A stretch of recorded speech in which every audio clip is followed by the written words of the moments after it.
Welcome back to this absolute beginner's guide to Faeria.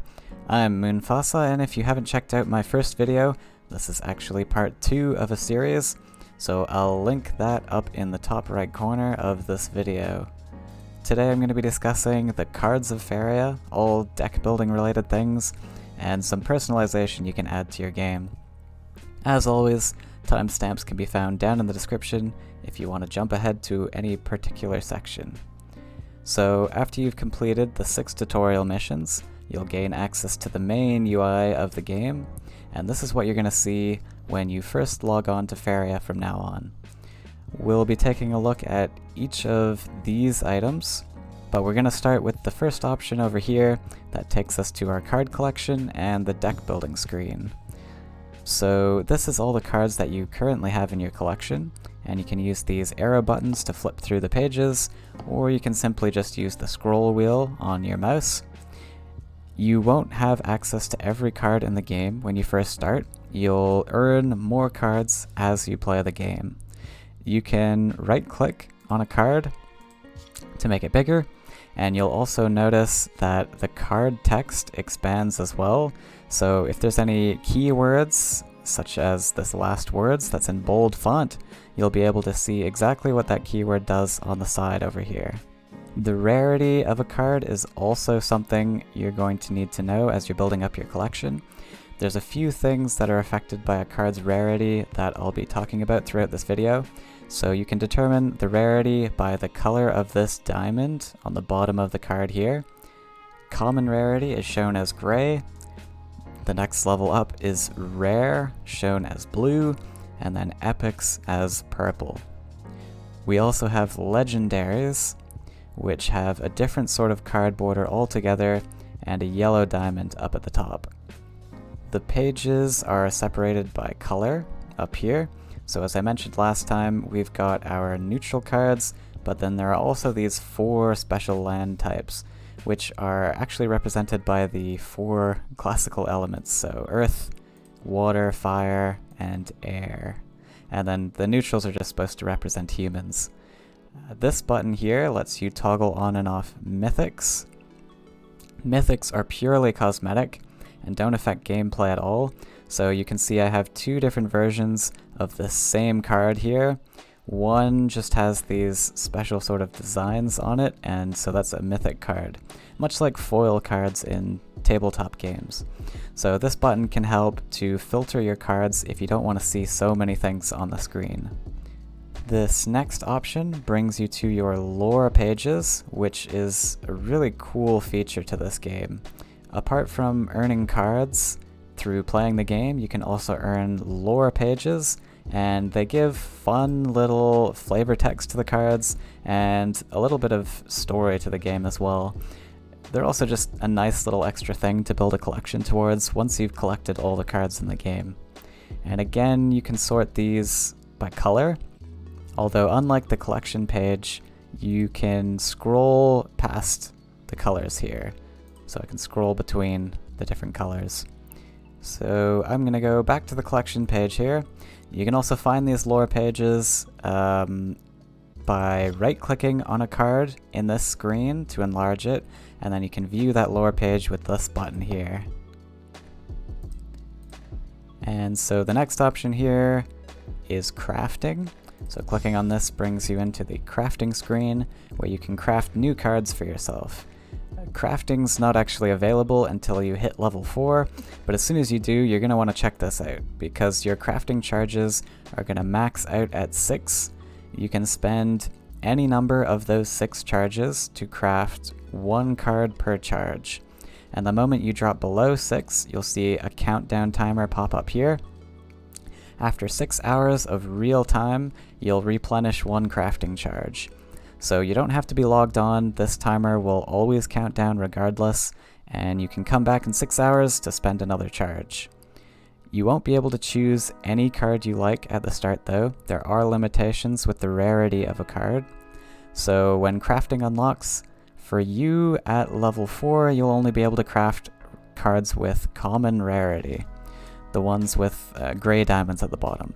And at level 10, you can craft cards that are rare, which are the blue diamonds, and at level 15 you can craft epics, the purple diamonds. You cannot craft legendaries at any point. You'll have to earn these through chests instead, which I'll be talking about a bit later on. When you start building up a large collection, it can get a little bit tedious to scroll through all of these cards just to find the one you're looking for. So there are a few things you can do to filter this list. One is these numbers at the bottom here. So all of these cards are always sorted by their Faeria cost from least to greatest, but you can also filter to only display cards that have a certain Faeria cost. So if I select the 3 here, it'll only display cards that cost 3. And I can pick multiple numbers as well, such as 3 and 4, to display both 3 and 4 costs. There's also a search bar over here, and I can simply type in the name of something I want to find, and it'll pop up right here. Or I could type in something else to filter the cards, and there's a few things that you can filter by. Card text is one, so I could type in a word that may be written on a card, such as flying, and that will reduce down my results to anything that has flying on it. And this is really useful if you're only looking to find creatures such as flyers with a certain keyword, especially like this. You can also just type in a random word like damage or something, and it'll pop up with any cards that have that word on the card text. I can also filter by rarity, so if I type in common, then only common cards will show up. You can of course do this with rare, epics, etc. I can also filter by land symbol, so if I type in the appropriate color such as green, it'll give me all of these cards that have this green land symbol on. So if I swap to the forest section, you can easily see this. All of the cards with forests, or if they've got green in their text, will pop up. You can filter by card type as well. So if I type in event, it'll only show me event cards, and you can do this with creatures or structures of course as well. I mentioned these card types in my last video. So you can type anything you want there, and there are also creature subtypes. So currently we have yaks, beasts, tritons, mechas, and Rakoan. And the last thing you can filter by is by card set, which usually comes from DLC. There are currently 4 card sets in the base game. There's Oversky, Fall of Everlife, Resurgence, and Chronicles of Gagana. To filter by set, you're going to have to type in exactly these keywords: Oversky, Fall of Everlife, Resurgence, or Gagana. Another cool little tell of which set a card is from can be seen over the card text. So, for example, any card from the Chronicles of Gagana DLC, it will have this sort of faded design around the card text with these telescopes and swords and things, and each set will have their own little design to it. So the Oversky set is free and a part of the base game. The other 3 are DLC that will have to be purchased separately through Steam or whatever platform you're using, and I'll be talking all about this at the end of the video. So if you want to jump ahead to the DLC section, feel free to use the timestamps in the description of the video.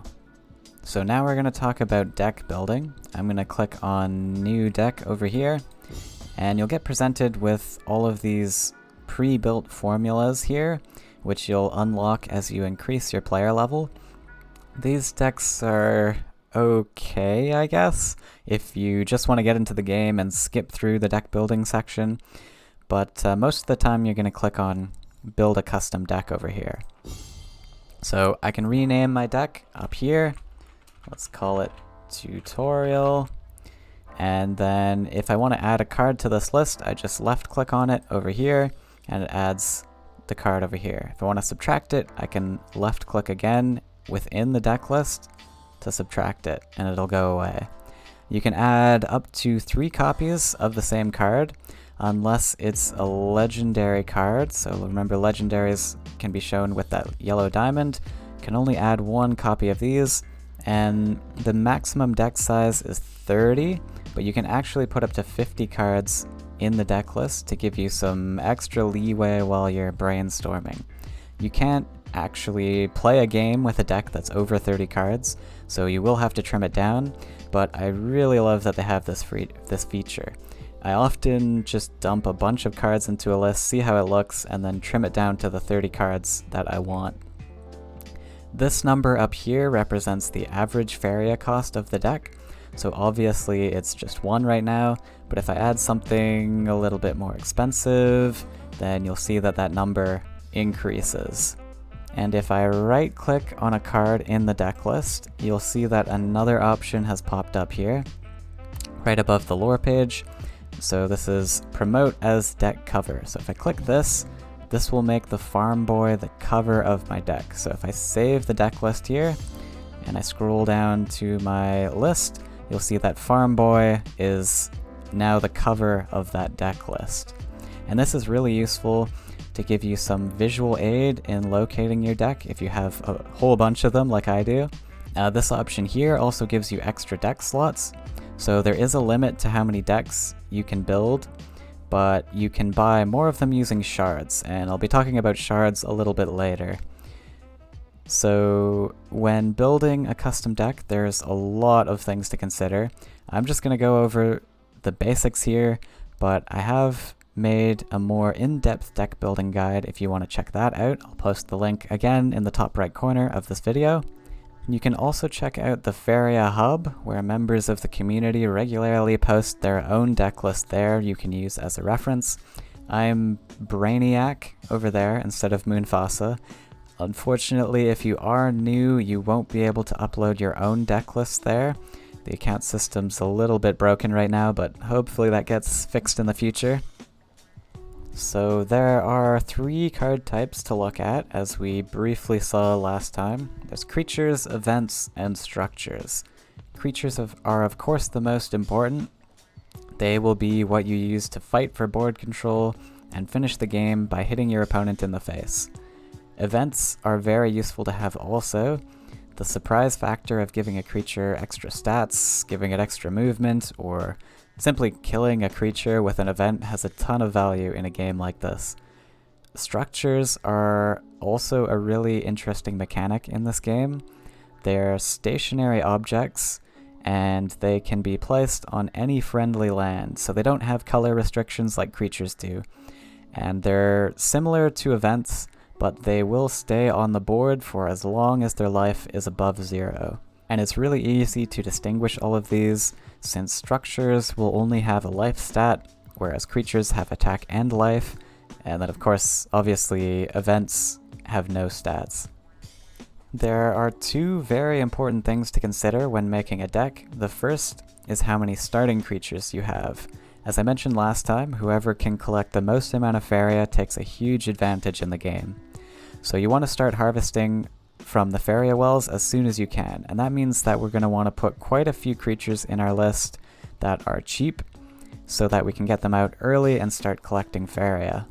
A starting creature to me is one that can be played on turn 2 or earlier, and we can use that to start harvesting Faeria. So that means 6 Faeria or less, since we get 3 a turn, and a 2 land requirement or less. So here in this list, I've got 9 cards that fit that description: Water Elemental, Battletoads, which is technically a creature, and Triton Warrior. And as a new player, I would highly recommend building a deck with a minimum of 9 starting creatures or more. The other important thing to consider is the overall land requirement of the deck. I mentioned last time that you want to try to build as little lands as possible in order to open up the draw or +1 options on the power wheel. Well, the deck building stage is exactly where you have to think about all of that. So in this mono blue list, Frogify here is the greatest land requirement that I have, at 4 lakes. So in a match, ideally after 4 turns of building lakes, I won't need to build land anymore, and I can just use the draw cards option, or +1 maybe if I've already got enough cards in hand. So make sure as you're building or refining your deck, consider if you can cut out certain cards to lower the land count. There's a lot of cool cards in Faeria, but if your land count is too high, you may not even get to play all of those cards. How you're going to be placing your lands in a match is always something to think about too. Generally, your deck will fall under some kind of archetype like control, rush, or mid-range. There are others of course, but these are the most basic. So rush decks usually start off by building double neutral up the center in order to get to the opponent's orb as fast as possible. They have to give up Faeria collection to do this, so their decks will be designed to benefit from hitting the orb and trying to mitigate that disadvantage to not collecting Faeria off the wells. Mid-range decks usually start with the center tile, but then from here they usually build towards the sides. This gives them aggressive land positions, but they still maintain Faeria collection, and these decks will be somewhere in between rush and control, depending on the deck. Some may be more on the control side of that spectrum, or some may be more on the aggressive side. Control decks want to keep the board as clear as possible and have a slower game plan than other archetypes. Land placement for this depends on the primary way that they're going to be clearing an opponent's creatures. So some control decks use the mobility of creatures, like those with jump or charge, just to move around the board quickly and get efficient clears. These types of decks will have the same sort of land placement as mid-range, since they'll want to use these more aggressive lands to put their creatures on.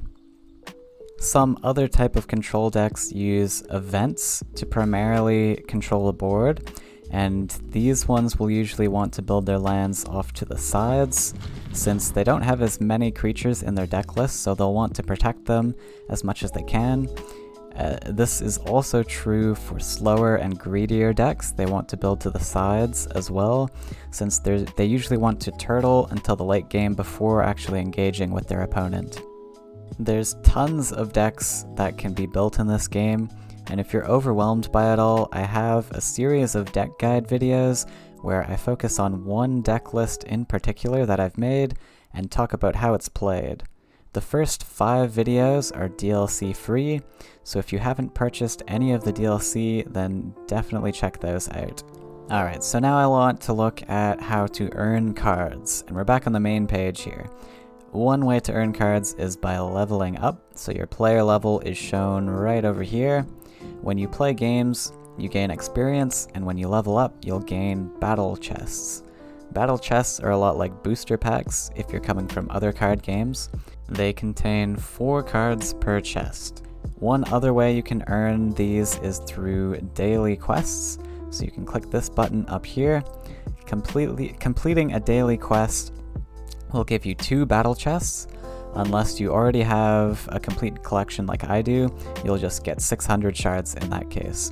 You get 1 daily quest per day, of course, and also 1 lore page quest per day at 4 PM Pacific Standard Time. That's when the days reset. And you can store up to 3 dailies, so you don't need to play every day. This lore page quest, you can only store the 1. So this one here will require that you play a certain card 3 times, and then you'll get that lore page from that card. You can also re-roll one of these quests if you don't like the particular one that you've been given. You can also get chests from simply logging on each day. There's a chart you get shown when you log on, showing which rewards you've gathered and which are still to come. So we can open battle chests over here. So you can see that I've got actually 2 different types of chests here. The blue ones are the regular battle chests that give you just standard cards, and these golden ones over here are mythic chests. Everything in these mythic chests are purely cosmetic, so you can find mythic cards, lore pages, player avatars, orbs, and wells. I can purchase these mythic chests through the shop up here. So shards are going to be the in-game currency in Faeria. You can see how many shards I have right up here, and I can purchase some other cosmetics apart from those mythic chests here as well. So you won't be getting a whole lot of shards at the start of the game. This is more of an end game sort of thing once you've completed your collection. So once you have completed your collection, all of the rewards that previously gave you battle chests will give you shards instead. And you can apply all of these cosmetics under your profile right at the top right over here. So let's click on that. Some of these cosmetics are exclusive and some you can't even get anymore, like these yak avatars at the end here. These used to be given out at tournament live streams, but sadly can't be obtained anymore. Hopefully they bring those back at some point. These numbers represent all of the emotes that you have for that avatar. So in-game, if you click on your avatar, you have these 5 emotes that you can use. And certain avatars have custom emotes as well. All of those ones that have 6, the number 6, are the ones with custom emotes. You can see that I don't actually have the emotes for these ones. It says 0 out of 6, but you can purchase these through the Sets tab in the shop. This orb and the well here can be earned through finishing somewhere in the top 4 of Seasonal Cup. There's also a card back that goes along with it for finishing first. I'll talk about tournament things in my next video, but then there are the card backs, and there are some seasonal card backs. These again can no longer be earned. They used to be earned when you did some competing on the ranked ladder a while back, but cannot be earned anymore. Cosmetics can also be applied to a specific deck. So what we're editing here is our defaults, but if we go back to the deck building screen and then we click on a deck to edit, so if we click this gear icon here, we can set cosmetics, and we can set custom cosmetics for this deck alone. So whenever you play this deck, whatever cosmetics you have set for it will show up regardless of the defaults that you have on. So I mentioned briefly in my last video that the DLCs are not required to do well in this game, even at a competitive level. And this has been done deliberately so players don't feel pressured into paying more money and they can easily enjoy the base game as it is. That's not to say that buying the DLCs isn't worth it though. If you get hooked on this game like myself and many others, it's well worth it to buy the expansion DLCs. They give you more cards to work with, and some of these are very strong and unique. And I've been saying DLCs this whole time, but what I really mean to say is specifically the expansion DLCs. There are some other ones you can buy that are purely cosmetic, so we're going to take a look at all of them. So this is the Steam page for all of the Faeria DLC. You can see that there's a sale going on right now, so if you're looking to buy some DLC, maybe head on over there. It might look a little bit different if you're on another platform, of course. The expansions that I mentioned earlier are Chronicles of Gagana, Fall of Everlife, and Resurgence. These are currently the only DLC that will give you new cards, and if you want to check which cards are in each set, the Steam page doesn't actually show all of those, so I'll put some links down in the description to where you can find the lists for them. And just to clarify, you will not get all of the cards when you purchase these expansions. You have to earn them in-game, just like you would have to with the base set, although you do get to start off with 10 free battle chests. The premium DLC gives you double XP and some exclusive cosmetics, among other things. So this is a great way to build your collection fast if you don't care to put as much time into it and just want all the cards as soon as possible. The puzzle pack elements gives you access to 40 win this turn puzzles. These are really fun to complete, and sometimes they teach you some strange mechanics that you may not have known about. Some of the last ones are very difficult, so there's certainly a challenge there if you're looking for one. You'll also get some mythic chests and this fancy card back for completing certain puzzles. These ones, the all avatars, orbs, card backs, and wells, will give you all of the non-exclusive cosmetics in each of those categories.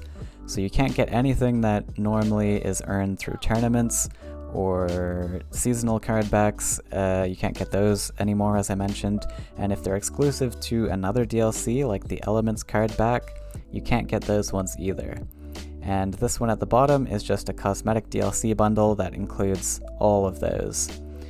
If you want my personal recommendation, I would definitely take a look at all of the expansion DLCs. Look at each of the cards that are in each expansion there, see if they fit your playstyle, and if you're looking to be competitive, I think you could probably get away without the Gagana DLC. Not as many cards from here make it into competitive decks, but the treasure and discover mechanics from it are still a lot of fun to play around with, and there's a ton of use that you can get out of it still. I'd also really recommend the puzzles pack if you like puzzles at all. I had a lot of fun solving these, and it takes some time to solve them all. Top priority though, I would say, is definitely the Resurgence or Fall of Everlife DLC, since these will give you the better competitive cards, I would say. So that's it for today. Thank you for watching, and be sure to keep an eye open for my next video where I'll be talking about the different game modes and competitive play.